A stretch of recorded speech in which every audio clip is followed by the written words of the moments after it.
বাসন্তী পোলাও, আলুর দম আর চিকেন কষা।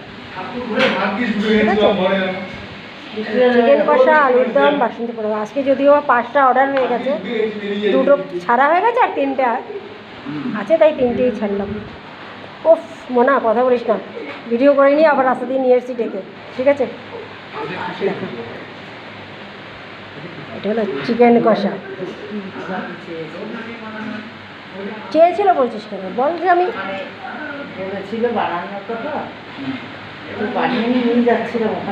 এটা দিয়ে, এটা হলো 50 টাকা। 3 পিস আলু, 2 পিস আলু আর একটা পোলাও দিয়ে 50 টাকা। 2 পিস চিকেন আর একটা পোলাও দিয়ে 70 টাকা। ঠিক আছে।